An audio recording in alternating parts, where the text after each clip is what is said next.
Hello and good morning everyone. आज के इस लेक्चर में हम एटॉमिक एंड मॉलिक्यूलर फिजिक्स को ही कंटिन्यू रखेंगे और आज का हमारा जो टॉपिक है वो basic introduction of molecular spectroscopy के ऊपर रहने वाला है। और ये जो टॉपिक है वो बेसिक नॉलेज के साथ साथ एग्जाम पॉइंट ऑफ व्यू से भी बहुत ज़्यादा जरूरी है, क्योंकि यहाँ से डेफिनेटली एग्जाम में 2 या 3 क्वेश्चन डेफिनेटली निकलेंगे। और बेसिक नॉलेज के हिसाब से ये इसलिए जरूरी है क्योंकि कोई भी मॉलिक्यूल्स किस टाइप का स्पेक्ट्रा शो करेगा, वाइब्रेशनल शो करेगा, रोटेशनल शो करेगा, या फिर रोटेशनल वाइब्रेशनल स्पेक्ट्रा शो करेगा, या फिर इलेक्ट्रॉनिक स्पेक्ट्रा शो करेगा, वो सब हम आज के इस लेक्चर में देखेंगे। और मॉलिक्यूलर स्पेक्ट्रोस्कोपी में अपने को पढ़ना क्या है, मॉलिक्यूलर स्पेक्ट्रोस्कोपी में अपने को मॉलिक्यूल्स का बिहेवियर स्टडी करना है कि मॉलिक्यूल्स कब किस टाइप का स्पेक्ट्रा शो करेगा।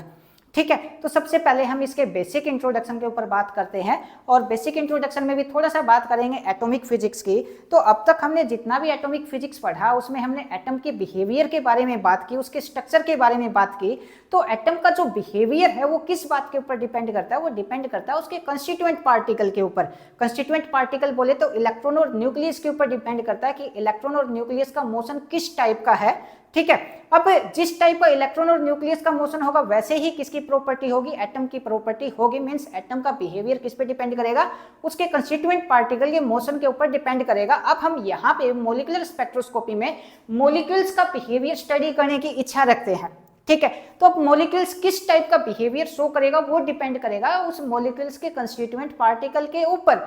अब मॉलिक्यूल्स के कंस्टिट्यूएंट पार्टिकल क्या होते हैं, एटम होते हैं। तो उस मॉलिक्यूल्स के अंदर जो एटम है उन एटम का बिहेवियर अपने को स्टडी करना है मॉलिक्यूलर स्पेक्ट्रोस्कोपी में। ठीक है, अब अगर मैं उन एटम का बिहेवियर अगर मैं स्टडी कर पाया तो मैं ये बता सकता हूं कि ये जो मॉलिक्यूल्स है ये वाइब्रेशनल स्पेक्ट्रा शो करेगा, ये मॉलिक्यूल्स रोटेशनल स्पेक्ट्रा शो करेगा।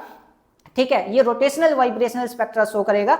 और साथ ही अपने को ये देखना है कि वो जो एटम है वो किस टाइप का मोशन शो कर रहे हैं। ठीक है, उस मॉलिक्यूल्स के अंदर उस एटम का मोशन कैसा है, उस एटम का बिहेवियर कैसा है। एटम ट्रांसलेशनल मोशन शो कर रहे हैं, वाइब्रेशनल मोशन शो कर रहे हैं, या फिर रोटेशनल मोशन शो कर रहे हैं। उस मोशन के ऊपर डिपेंड करेगा मॉलिक्यूल्स किस टाइप का स्पेक्ट्रा अपने को शो करेगा। ठीक है, अब मॉलिक्यूल्स जो मॉलिक्यूल्स के अंदर जो एटम है उसका जो मोशन होगा वो किसके कोरस्पॉन्डिंग होगा, सेंटर ऑफ मास से उनका क्या होगा, मोशन होगा। ठीक है, अब अगर मान लिया मॉलिक्यूल्स रोटेशनल मोशन शो कर रहा है, ठीक है, तो रोटेशनल मोशन के कोरस्पॉन्डिंग अपने को रोटेशनल एनर्जी मिलेगी, वाइब्रेशनल मोशन के कोरस्पॉन्डिंग अपने को वाइब्रेशनल एनर्जी मिलेगी, और वहां पे क्या होगी, ट्रांजिशन होगी। ठीक है, अब अगर आपने मान लिया कि मॉलिक्यूल से रोटेशनल मोशन शो कर रहा है तो रोटेशनल मोशन शो कब करेगा, जब रोटेशनल एनर्जी लेवल के बीच में ट्रांजिशन होगी। वाइब्रेशनल एनर्जी लेवल को मैं कांस्टेंट रखूंगा, रोटेशनल एनर्जी लेवल के बीच में जब ट्रांजिशन होगी तो अपने को मिलेगा प्योर रोटेशनल स्पेक्ट्रा। अब ये डायग्राम बनाएंगे, डायग्राम की हेल्प से बड़े अच्छे से समझेंगे कि कब रोटेशनल मिलेगा और कब वाइब्रेशनल मिलेगा। ठीक है, अब वाइब्रेशनल कब मिलेगा, वाइब्रेशनल अपने को मिलेगा जब वाइब्रेशनल एनर्जी लेवल के बीच में ट्रांजिशन होगी तो वाइब्रेशनल स्पेक्ट्रा मिलेगा। साथ ही इलेक्ट्रॉनिक स्पेक्ट्रा कब मिलेगा, जब इलेक्ट्रॉनिक ग्राउंड स्टेट से इलेक्ट्रॉनिक एक्साइटेड स्टेट के ऊपर ट्रांजिशन होगी तो क्या मिलेगा, इलेक्ट्रॉनिक स्पेक्ट्रा मिलेगा। अब अगर मॉलिक्यूल्स वाइब्रेशनल मोशन शो कर रहा था तो vibrational spectra, rotational motion show कर रहा था तो रोटेशनल स्पेक्ट्रा। अब अगर दोनों जो मॉलिक्यूल्स है वो दोनों मोशन शो कर रहा है, वाइब्रेशनल भी शो कर रहा है, रोटेशनल भी शो कर रहा है, तो रोटेशनल वाइब्रेशनल स्पेक्ट्रा दोनों अपने को मिलेंगे। और साथ में यहाँ पे एक स्पेशल केस भी हम स्टडी करेंगे, और वो स्पेशल केस क्या रहने वाला है, वो स्पेशल केस रहेगा रमन स्पेक्ट्रा का। ठीक है, वो हम आगे आने वाले लेक्चर्स के अंदर पढ़ेंगे। और इलेक्ट्रॉन का अपना एक खुद का मोशन भी होता है, उसके खुद के मोशन के कारण वो क्या शो करेगा, इलेक्ट्रॉनिक स्पेक्ट्रा शो करेगा। तो ये था इसका बेसिक इंट्रोडक्शन। अब इसको एक डायग्राम की हेल्प से, ट्रांजिशन की हेल्प से समझ लेते हैं कि कब वाइब्रेशनल रोटेशनल स्पेक्ट्रा शो होता है। ठीक है, तो सबसे पहले हमने मान लिए कुछ एनर्जी लेवल्स हैं अपने पास। ये मैंने मान लिया ये एक्साइटेड स्टेट के इलेक्ट्रॉनिक एनर्जी लेवल्स हैं, और ये अपने पास ग्राउंड स्टेट के इलेक्ट्रॉनिक एनर्जी लेवल्स हैं। ठीक है, यहां पे लिखा electronic ground state, sorry excited state, electronic excited state, और यहां पे हम लिखते हैं electronic ground state, electronic ground state. ठीक है, अब अपने को बात किसकी करनी है, अपने को बात करनी है सबसे पहले इलेक्ट्रॉनिक स्पेक्ट्रा की। अब कौन कौन से स्पेक्ट्रा शो हो सकते हैं इसके ऊपर बात करते हैं। सबसे पहले क्या आएगा, इलेक्ट्रॉनिक स्पेक्ट्रा, इलेक्ट्रॉनिक स्पेक्ट्रा। ठीक है, सेकंड क्या मिल सकता है, rotational spectra, pure rotational spectra. Third, pure vibrational spectra, ठीक है। और fourth one rotational vibrational spectra, rotational vibrational spectra. और फिफ्थ होता है रमन स्पेक्ट्रा। ये 4 स्पेक्ट्रा आज अपने को स्टडी करना है, ठीक है। तो सबसे पहला जो स्पेक्ट्रा है इलेक्ट्रॉनिक स्पेक्ट्रा, कब मिलेगा इसके ऊपर बात करते हैं। तो अगर इलेक्ट्रॉनिक ग्राउंड स्टेट से इलेक्ट्रॉनिक एक्साइटेड स्टेट के बीच में अगर ट्रांजिशन होती है, इलेक्ट्रॉनिक ग्राउंड स्टेट से इलेक्ट्रॉनिक एक्साइटेड स्टेट के बीच में अगर ट्रांजिशन होती है तो क्या मिलेगा, इलेक्ट्रॉनिक स्पेक्ट्रा मिलेगा। यहाँ पे हम लिखेंगे ये क्या है, इलेक्ट्रॉनिक स्पेक्ट्रा, इलेक्ट्रॉनिक स्पेक्ट्रा, ठीक है। और इलेक्ट्रॉनिक स्पेक्ट्रा का जो बैंड गैप है वो अपने को मे बी 1 से लेके 1 to 10 इलेक्ट्रॉन वोल्ट के अराउंड अपने को इलेक्ट्रॉनिक स्पेक्ट्रा का एनर्जी बैंड गैप देखने को मिलेगा। और साथ ही यहाँ पे इलेक्ट्रॉन की क्या होगी, ट्रांजिशन होगी। इलेक्ट्रॉन की जब ट्रांजिशन होती है तो फोटोन इमिट होता है। अब अगर फोटोन इमिट होगा तो वो फोटोन का जो फ्रीक्वेंसी का रीजन है या वेवलेंथ का रीजन है वो लाई करेगा अल्ट्रावायलेट लाइट के अंदर या फिर विजिबल लाइट के अंदर। तो इसको भी हम क्या बोलेंगे, यूवी स्पेक्ट्रो को, और इसको विजिबल स्पेक्ट्रोस्कोपी को हम किसके अंदर लेके चलेंगे, इलेक्ट्रॉनिक स्पेक्ट्रा के अंदर ही लेके चलेंगे। उसके बाद एक इलेक्ट्रॉनिक लेवल के बीच में, एक इलेक्ट्रॉनिक लेवल के बीच में बहुत सारे वाइब्रेशनल लेवल होते हैं। ये पॉइंट भी हम इसके अंदर ऐड करेंगे। एक इलेक्ट्रॉनिक लेवल के बीच में, इलेक्ट्रॉनिक लेवल के बीच में बहुत सारे वाइब्रेशनल लेवल होते हैं, ठीक है। अब एक फर्स्ट वाइब्रेशनल लेवल ये है, सेकंड ये है, मैंने लिखा nu equal to 0, nu equal to 1, nu equal to 2, ठीक है। यहाँ पे न्यू इक्वल टू इस टाइप से, न्यू प्राइम न्यू इस टाइप से लिखेंगे। अब अगर सेकंड कौन सा है, प्योर है। पहले वाइब्रेशनल की बात करते हैं। यहाँ से यहाँ पे ट्रांजिशन हो रही है, एक वाइब्रेशनल लेवल से दूसरे वाइब्रेशनल लेवल के बीच में ट्रांजिशन हो रही है, तो इसको हम क्या बोलेंगे, वाइब्रेशनल स्पेक्ट्रा,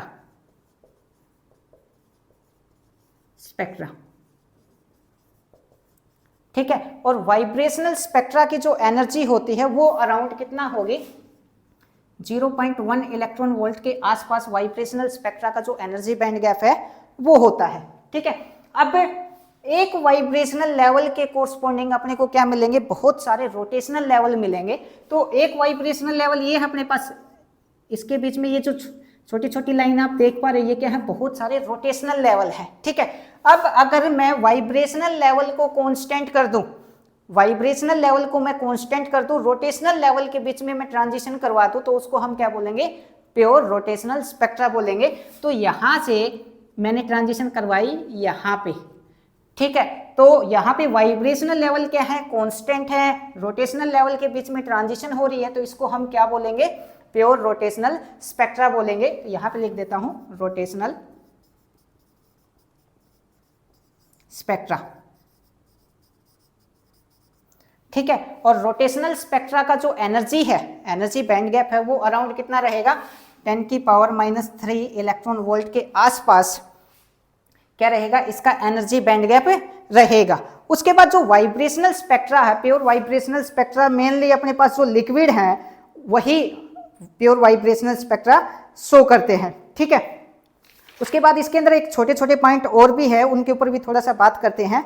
अब वाइब्रेशनल स्पेक्ट्रा को हम IR स्पेक्ट्रोस्कोपी भी बोलते हैं और रोटेशनल स्पेक्ट्रा को हम माइक्रोवेव स्पेक्ट्रोस्कोपी भी बोलते हैं। ये बात भी आप इसके अंदर नोट कर सकते हैं, ठीक है।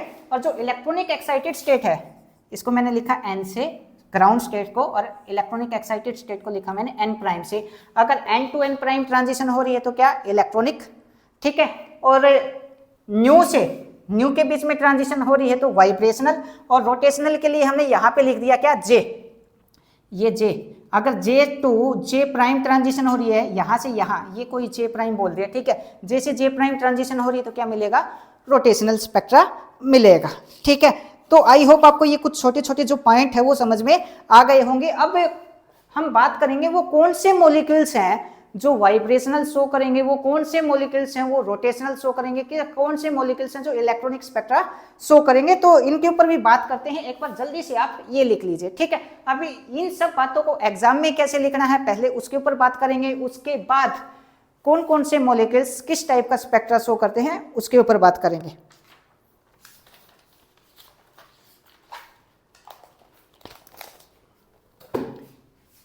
ठीक है, तो इसको एग्जाम के हिसाब से लिख देते हैं। मॉलिक्यूल शो ट्रांसलेशनल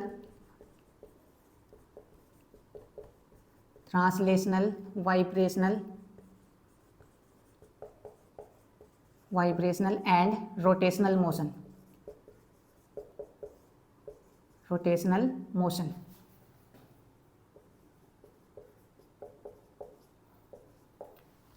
एक बार आप इस डायग्राम को नोट कर लीजिए, ठीक है। मैं साफ कर देता हूं फिर इसको।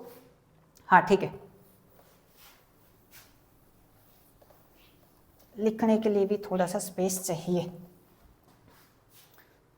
अब नेक्स्ट पॉइंट में क्या लिखेंगे, next point, so there is electronic vibrational and rotational level. So there is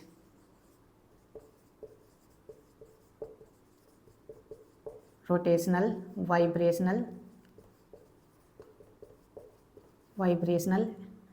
and electronic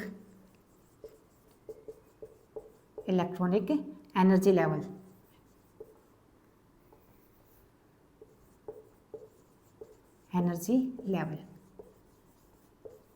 ठीक है। नेक्स्ट पॉइंट में energy gap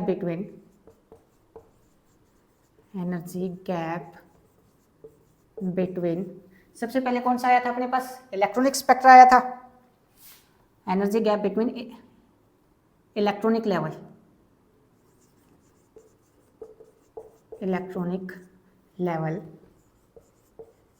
levels around 1 to 10 electron volt, ठीक है। And energy gap between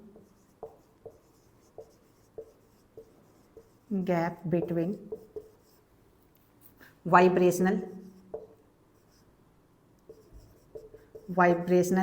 energy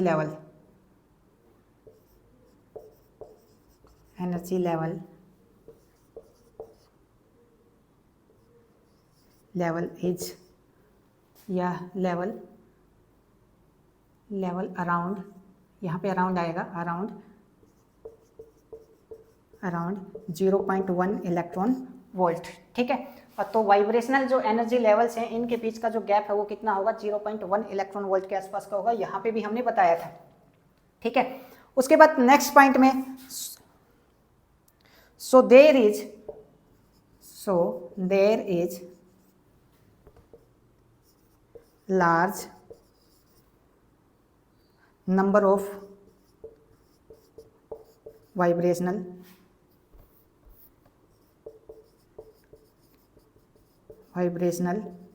energy vibrational level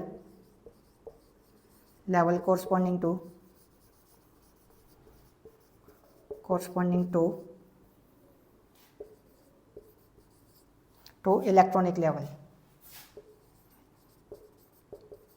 electronic level.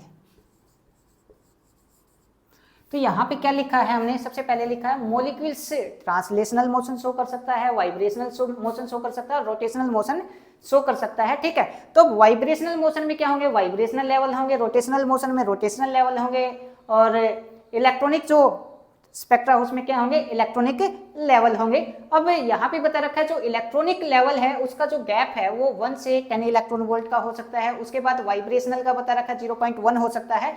अब next line में ये बता रखा है कि एक इलेक्ट्रॉनिक लेवल के कोरस्पोंडिंग बहुत सारे वाइब्रेशनल लेवल होंगे। तो यहाँ से जब यहाँ पे ट्रांजिशन करवाई थी तो एक इलेक्ट्रॉनिक स्पेक्ट्रा अपने को मिल रहा था, और उस एक इलेक्ट्रॉनिक स्पेक्ट्रा के कोरस्पोंडिंग अपने को कितने वाइब्रेशनल स्पेक्ट्रा या कितने वाइब्रेशनल लेवल अपने को यहाँ पे मिल रहे थे, ठीक है। उसके बाद नेक्स्ट पॉइंट में क्या बोलता है,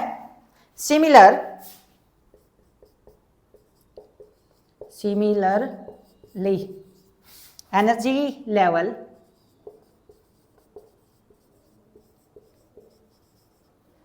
level between rotational level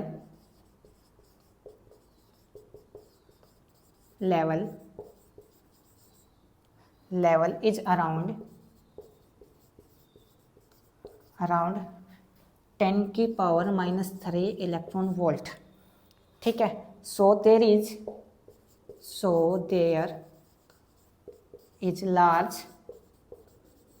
large number of rotational level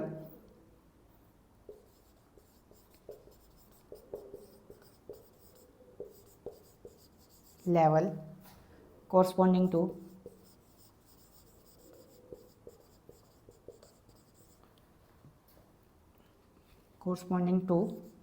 vibrational level।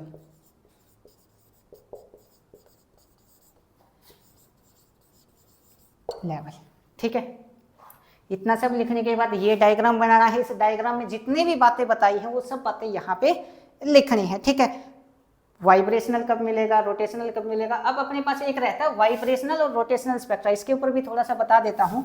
जैसे ये मेरे पास ग्राउंड स्टेट के इलेक्ट्रॉनिक एनर्जी लेवल्स हैं। ठीक है, इनके बीच में ये रोटेशनल एनर्जी लेवल्स हैं। अब अगर एक रोटेशनल लेवल से कहाँ पे ट्रांजिशन होती है, यहाँ पे ट्रांजिशन होती है, तो यहाँ पे जो वाइब्रेशनल प्योर रोटेशनल स्पेक्ट्रा में क्या था कि वाइब्रेशनल लेवल क्या है, कांस्टेंट है। रोटेशनल लेवल के बीच में ट्रांजिशन हो रही है। रोटेशनल वाइब्रेशनल में क्या मिलेगा अपने को, एक रोटेशन लेवल से दूसरे रोटेशन लेवल में ट्रांजिशन तो हो रही है, साथ में वाइब्रेशनल लेवल भी क्या हो रहा है, चेंज हो रहा है। उसको हम क्या बोलेंगे, रोटेशनल वाइब्रेशनल स्पेक्ट्रा बोलेंगे। ठीक है, तो ये पॉइंट भी आप इसके अंदर ध्यान रखना कि रोटेशनल वाइब्रेशनल स्पेक्ट्रा कब मिलता है। उसके बाद नेक्स्ट पॉइंट में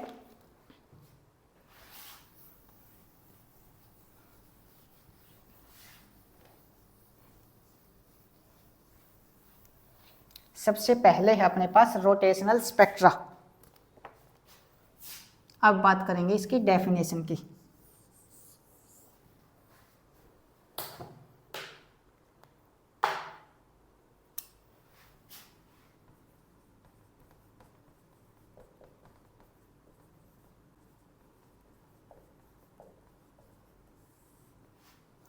तो इसकी डेफिनेशन में क्या लिखेंगे, if transition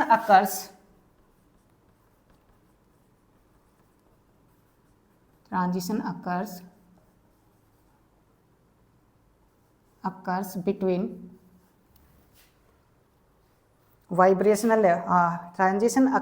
rotational level,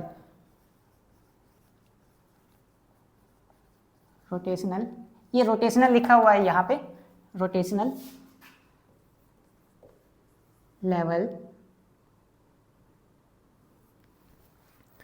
level corresponding to fixed vibrational level, corresponding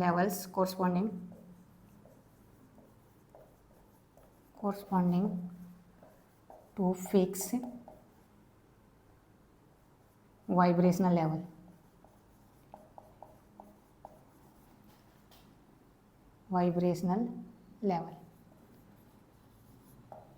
ठीक है, that is rotational spectra,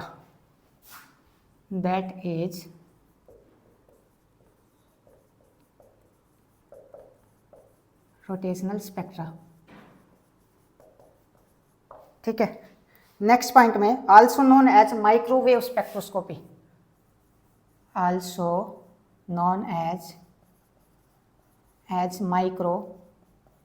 microwave spectroscopy, spectra भी लिख सकते हैं। ठीक है, उसके बाद नेक्स्ट में है vibrational spectra.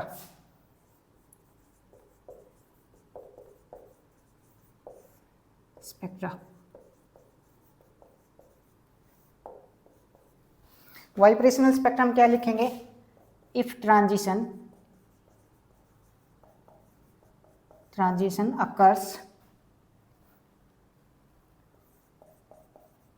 occurs between vibrational level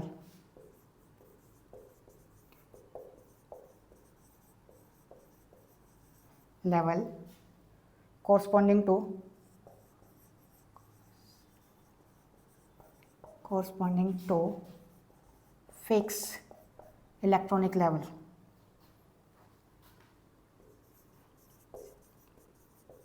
electronic level, ठीक है, that is known as vibrational spectra, that is known as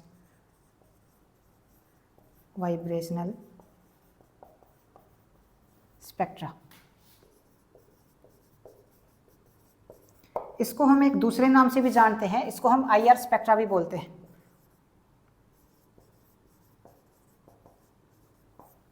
ठीक है। अगर मैं इंफ्रारेड वेव का फोटोन या इंफ्रारेड वेव की लाइट अगर मैं किसी मॉलिक्यूल्स के ऊपर डालता हूं तो वो मॉलिक्यूल्स वाइब्रेशनल स्पेक्ट्रा शो करना स्टार्ट कर देगा। अगर मैं कोई माइक्रोवेव का फोटोन अगर मैं किसी मॉलिक्यूल्स पे डालता हूं तो वो रोटेशनल स्पेक्ट्रा शो करना स्टार्ट कर देगा, ठीक है। तो वाइब्रेशनल रोटेशनल स्पेक्ट्रा में क्या था, ये अपने पास दो, एक फिक्स वाइब्रेशनल लेवल है, इस फिक्स वाइब्रेशनल लेवल में ये बहुत सारे रोटेशनल लेवल है, एक वाइब्रेशनल लेवल के अंदर 100 रोटेशनल लेवल आ सकते हैं, ठीक है, ये बात ध्यान रखने की है। तो यहाँ से अगर यहाँ पे ट्रांजिशन हुई तो क्या बोलेंगे, प्योर रोटेशनल स्पेक्ट्रा। वाइब्रेशनल में क्या होगा, ये ग्राउंड स्टेट के हैं, इलेक्ट्रॉनिक ग्राउंड स्टेट के, ठीक है। एन इलेक्ट्रॉनिक लेवल क्या है, कांस्टेंट है, यहाँ से ट्रांजिशन कहाँ पे हुई, यहाँ पे हुई, ठीक है, इसको हम क्या बोलेंगे, वाइब्रेशनल स्पेक्ट्रा बोलेंगे। उसके बाद रोटेशनल वाइब्रेशनल स्पेक्ट्रा,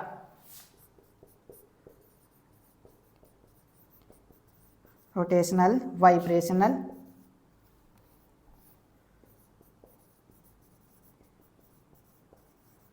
स्पेक्ट्रा, मैं साफ कर देता हूं।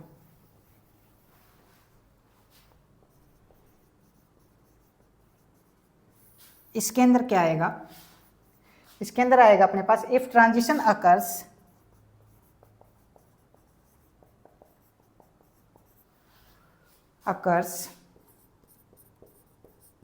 occurs between rotational level corresponding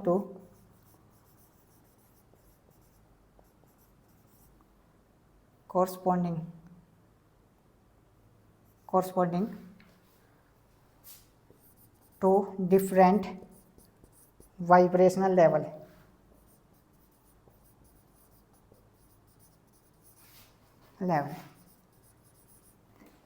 that is rotational vibrational spectra.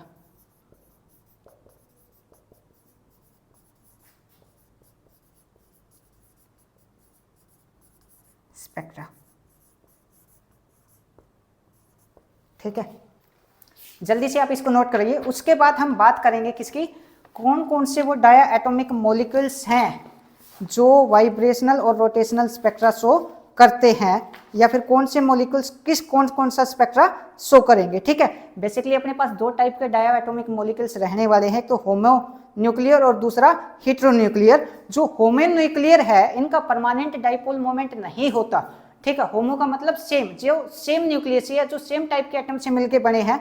जैसे अपने पास क्या है, यहाँ पे लिख देता हूँ, H2 है, उसके बाद N2 है, O2 है, ठीक है। ये क्या है, होमो न्यूक्लियर मॉलिक्यूल्स है, ये इनका परमानेंट डाइपोल मोमेंट नहीं होता। उसके बाद हेटेरोन्यूक्लियर मॉलिक्यूल्स जिनका परमानेंट डाइपोल मोमेंट होता है, उनके ऊपर अगले इस सेक्शन में बात करेंगे, आप जल्दी से इसको नोट कर लीजिए। अब हम बात करेंगे कि कौन सा मॉलिक्यूल्स किस टाइप का स्पेक्ट्रा शो करेगा, ठीक है। तो अपने पास जो मॉलिक्यूल्स है, डायटोमिक मॉलिक्यूल्स हम यहाँ पे लेके चलते हैं। तो डायटोमिक मॉलिक्यूल्स मेनली अपने पास दो टाइप के होते हैं, होमोन्यूक्लियर और हेटेरोन्यूक्लियर। होमोन्यूक्लियर में क्या होता है, होमोन्यूक्लियर का एग्जांपल है अपने पास H2 है, O2 है, N2 है। मीन्स जिसका पॉजिटिव और नेगेटिव चार्ज एटम के सेंटर के अंदर हो उसको हम क्या बोलेंगे, होमोन्यूक्लियर मॉलिक्यूल्स बोलेंगे। जैसे मैंने बोला H2, ठीक है, इसमें क्या होगा, पॉजिटिव चार्ज सेंटर और नेगेटिव चार्ज क्या होगा, एटम के सेंटर के अंदर होगा और इनका परमानेंट डाइपोल मोमेंट नहीं होगा, ठीक है। दूसरा अपने पास क्या है, हेटेरोन्यूक्लियर मॉलिक्यूल्स। हेटेरोन्यूक्लियर मॉलिक्यूल्स का परमानेंट डाइपोल मोमेंट होगा क्योंकि इनके अंदर क्या होगा, इसका पॉजिटिव चार्ज और नेगेटिव चार्ज क्या होगा, इन दोनों के बीच में सेपरेशन होगा। जैसे मैंने बोल दिया HCl, ठीक है, इसमें H पे क्या है पार्शियली पॉजिटिव है, Cl पे क्या है पार्शियली नेगेटिव है। तो इन पॉजिटिव और नेगेटिव चार्ज के बीच में क्या है, कुछ ना कुछ सेपरेशन है। सेपरेशन है तो क्या है, इसके अंदर डाइपोल है और डाइपोल के कारण क्या आएगी, कुछ ना कुछ करेक्शन टर्म आएगी। करेक्शन टर्म आएगी तो ये वाइब्रेशनल और रोटेशनल स्पेक्ट्रा शो करेगा। ठीक है, तो हेटेरोन्यूक्लियर मॉलिक्यूल्स ये अपना रोटेशनल और वाइब्रेशनल स्पेक्ट्रा शो करते हैं, होमोन्यूक्लियर मॉलिक्यूल्स नहीं करते। ये क्वेश्चन काफी टाइम एग्जाम में पूछा जाता है। हेटेरोन्यूक्लियर इसलिए करते हैं क्योंकि इसके अंदर परमानेंट डाइपोल मोमेंट होता है। परमानेंट डाइपोल मोमेंट होता है तो क्या होगा, एनर्जी करेक्शन आएगी। एनर्जी करेक्शन आएगी तो ये मॉलिक्यूल्स वाइब्रेशनल और रोटेशनल स्पेक्ट्रा शो करेंगे। हेटेरोन्यूक्लियर इसलिए नहीं करते क्योंकि इनमें परमानेंट डाइपोल मोमेंट नहीं होता, तो एनर्जी की कोई करेक्शन टर्म नहीं आएगी। ठीक है, तो ये जो होमोन्यूक्लियर मॉलिक्यूल्स हैं ये वाइब्रेशनल और रोटेशनल स्पेक्ट्रा शो नहीं करते हैं फील्ड की अब्सेंस में। अगर फील्ड के अंदर उठा के रख दो तो बात और है। ठीक है, अब इन सब पॉइंट को हम यहाँ पे लिख देते हैं ताकि आप एग्जाम में लिख पाओ।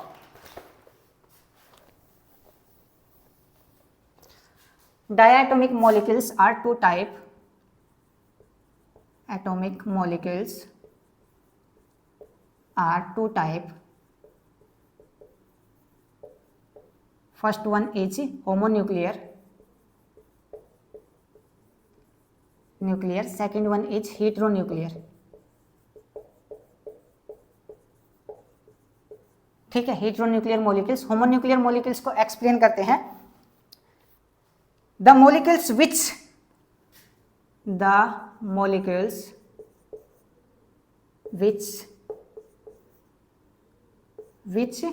don't have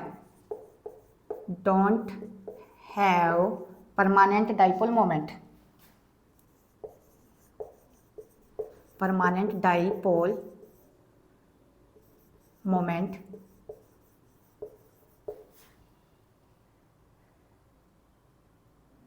which don't have permanent dipole moment means there is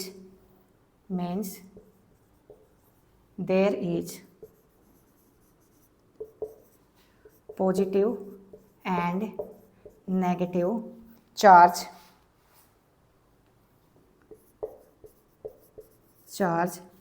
at the center of positive charge at same point. Positive charge at same point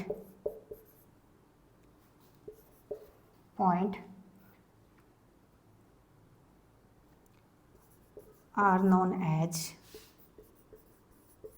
homonuclear. ठीक है, इसका एग्जाम्पल क्या है, अपने पास H2 है, O2 है और N2 है। ठीक है, उसके बाद हेटेरोन्यूक्लियर में क्या लिखेंगे, the molecules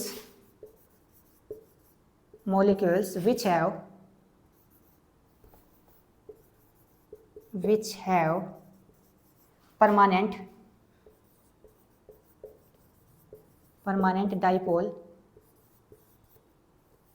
dipole moment means positive charge center and negative charge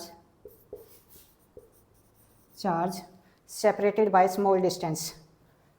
Positive charge and negative charge center separated by some distance. Charge center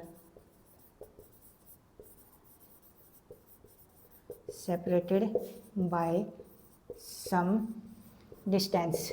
ठीक है, और पॉजिटिव और नेगेटिव के बीच में क्या होगा, सेपरेशन होगा। एक तरफ पॉजिटिव एक तरफ नेगेटिव, तो क्या आएगा, डाइपोल इंड्यूस हो जाएगा।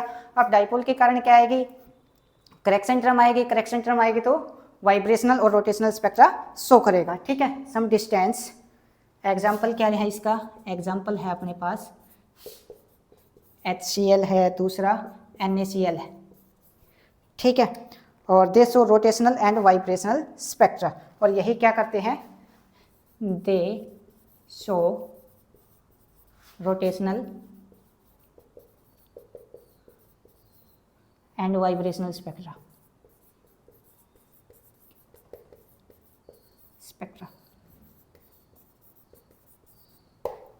ठीक है, तो ये था अपने पास बेसिक इंट्रोडक्शन किसका, मॉलिक्यूलर स्पेक्ट्रोस्कोपी का। अगर इसमें से आपको कोई भी पॉइंट समझ ना आया हो या कोई भी बात समझ ना आई हो तो आप मैसेज करके, कमेंट करके या कॉल करके पूछ सकते हैं। इससे अगला अपना जो लेक्चर होगा वो किसके ऊपर होगा, वाइब्रेशनल स्पेक्ट्रा को हम डीपली स्टडी करेंगे। ठीक है। Thank you.